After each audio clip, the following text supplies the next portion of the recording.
بحر رحمت، بحر رحمت، بحر رحمت۔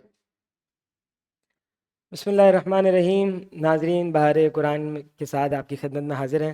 آج ہمارے ساتھ کسی تعارف کے محتاج نہیں، نہایت ہی معزز اور محترم عالم دین قبلہ مولانا جناب ساجد وکیل صاحب موجود ہیں ہمارے ساتھ۔ سب سے پہلے تو ہم ان کا تہہ دل سے شکریہ ادا کرتے ہیں گرین آئلینڈ پروڈکشن ہب کی جانب سے کہ وہ آئے اور ہماری دعوت قبول کی، اپنے مصروفیات میں سے وقت نکال کے تشریف لائے۔ میں ان سے درخواست کروں گا کہ وہ آئیں اور آیا قرآنی پر آپ کے ساتھ گفتگو کریں۔ بسم اللہ یا اللہ۔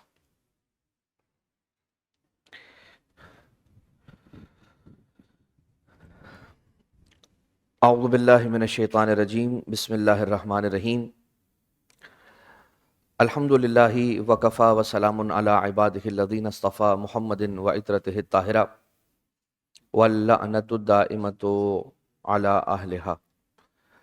اما بعد فقد قال اللہ سبحانہ وتعالی فی محکم کتابہ ومتقن خطابہ وقولہ الحق وہو اصدق القائلین۔ بسم اللہ الرحمن الرحیم۔ اذان محترم، آج ہم جس آیت قرآنی پر گفتگو کرنا چاہ رہے ہیں وہ آیت ہے جسے بسملہ کہا جاتا ہے۔ بسملہ یعنی کہ بسم اللہ الرحمن الرحیم۔ جس طرح سے عربی زبان میں چیزوں کے نام ہوتے ہیں، بالکل اسی طرح سے جملوں کے بھی نام اور اعلام ہوا کرتے ہیں۔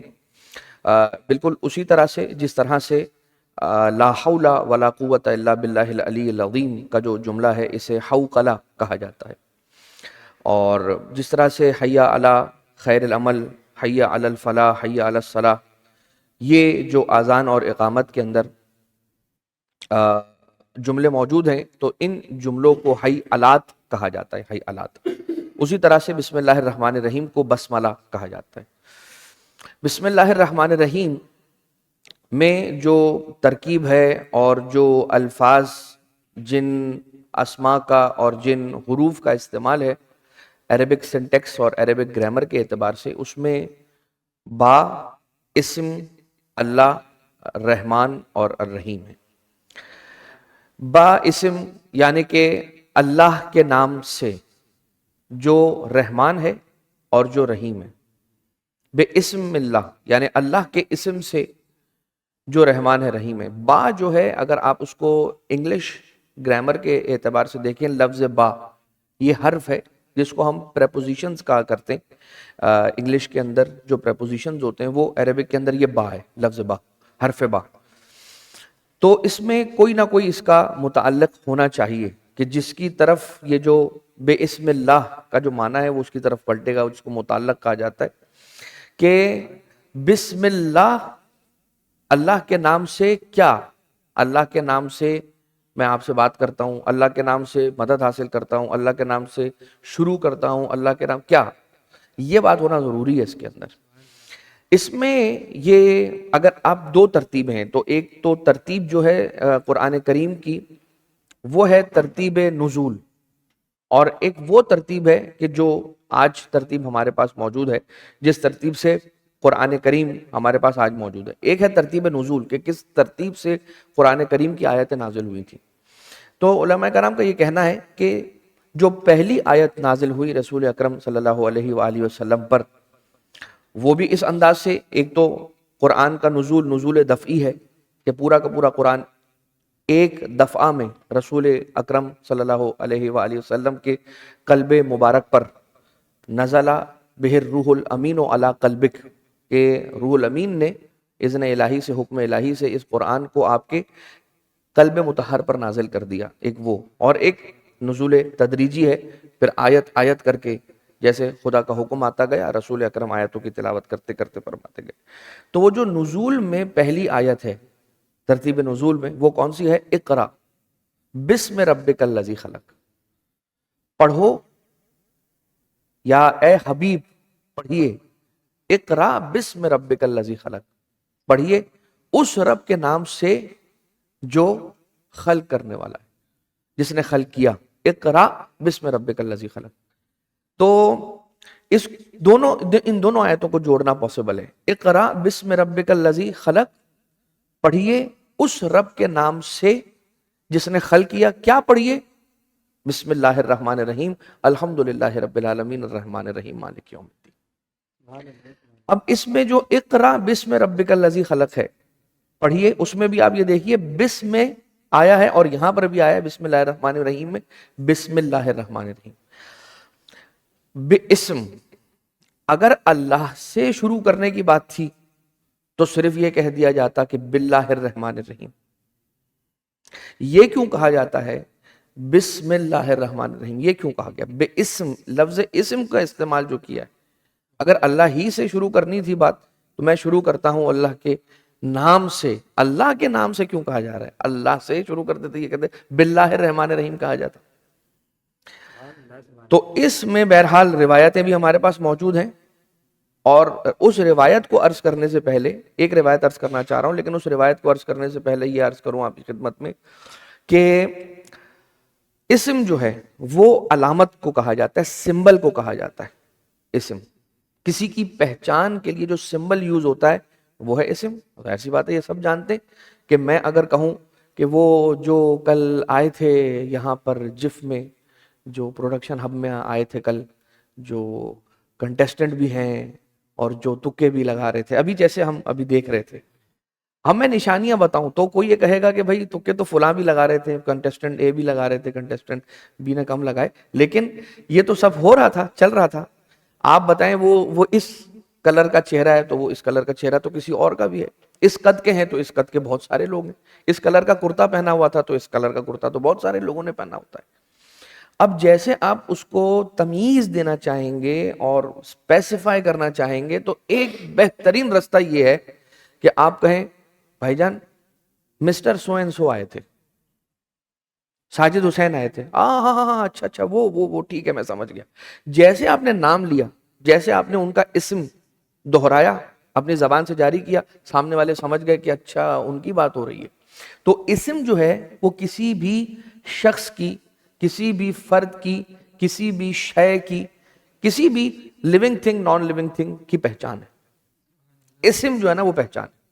اور ہم یہاں پر کیا کہہ رہے ہیں؟ بے اسم اللہ الرحمن الرحیم، اللہ کے اسم سے آغاز کلام کرتا ہوں، اللہ کے اسم سے مدد طلب کرتا ہوں، اللہ کے اسم سے شروع کرتا ہوں. اب اسم کیا ہے؟ وَلِلَّهِ الْأَسْمَاءُ الْحُسْنَى فَادْعُوهُ بِهَا. اسم کی جمع اسما. جتنے بھی اسما ہیں، اور کون سے اسما؟ اسماء حسنہ، یعنی جتنے اچھے نام ہیں، جتنے اچھے اسم ہیں، یہ سارے کے سارے اللہ کے لیے ہیں. نہیں، للہ الاسماء الحسنہ کا ترجمہ یہ نہیں ہوگا کہ اللہ کے لیے ہیں، بلکہ للہ الاسماء الحسنہ کا ترجمہ ہوگا صرف اور صرف اللہ کے لیے ہیں. کیونکہ یہاں پر یہ نہیں کہا گیا اسماء الحسنہ للہ، کہا گیا للہ الاسماء الحسنہ. یہ جو للہ اسماء الحسنہ سے پہلے آ گیا، اس نے اس بات کا فائدہ دیا کہ اسماء الحسنہ اللہ کے لیے ہوتے ہیں. اس کو منحصر کر دیا اسماء حسنہ کو اللہ کی ذات والا صفات میں منحصر، یعنی حصر کا فائدہ دیتا ہے. جار و مجرور کو مقدم کر دینا، یہ ساری باتیں ٹرمینالوجیکل تو یہاں پر ہم بہت مشکل نہیں کریں گے. لیکن جو للہ الاسماء الحسنہ کا معنی ہے کیا ہے؟